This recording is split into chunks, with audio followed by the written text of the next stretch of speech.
दो सहेलियों की कहानी। काव्या एक आइसक्रीम की दुकान से आइसक्रीम ऑर्डर कर रही थी। वो जहाँ खड़ी थी वहाँ से थोड़ी दूर रास्ते पर एक समसमाती कार आकर रुकी। इस कार में से एक कपल बाहर आए जो पास के मॉल में जाने लगे। इस महिला की नज़र आइसक्रीम ले रही काव्या पर पड़ी। वो उसके पास गई और उसके कंधे पर हाथ रखकर बोली, अरे काव्या तुम। काव्या ने उस महिला को पहचान लिया। वो महिला कोई और नहीं, उसकी कॉलेज की दोस्त कविता थी। कविता को देखकर वो बहुत खुश हो गई। उसकी ठाट बाट वाली ज़िंदगी से उसे खुशी भी हुई और मन ही मन अपनी ज़िंदगी से तुलना करने से दुख भी। कविता ने उससे उसके हालचाल पूछा और वहाँ क्या कर रही हो वो भी। काव्या ने उसे बताया कि आज उसकी शादी की सालगिरह है, इसलिए वो उसके पति इस आइसक्रीम पार्टी करने आए हैं। काव्या की बातें सुन कविता ने अचरज से कहा कि क्या तुम आइसक्रीम खाकर अपनी एनिवर्सरी मनाती हो?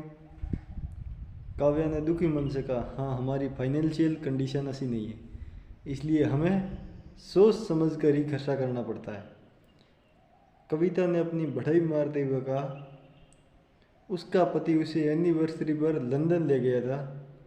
वो आगे बोली कि उन्होंने उसे ये डायमंड की घड़ी भी गिफ्ट की।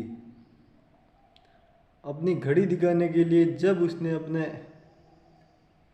हाथ ऊपर उठाया तो उसके हाथ में वो घड़ी नहीं थी।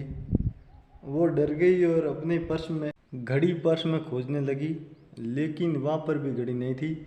इसलिए उसके पास में खड़े अपने पति को घड़ी खो जाने की बात करी।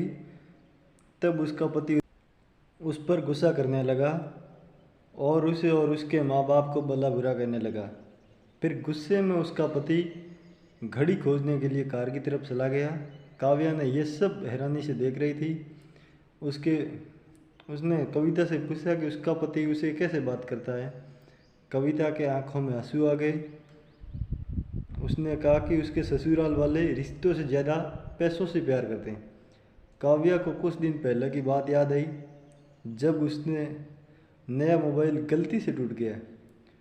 उसने डरते डरते अपने पति से बोला तो उसने पति ने स्माइल देते हुए उसे समझाया कि डरती क्यों हो, मैं इसे रिपेयर करवा दूंगा।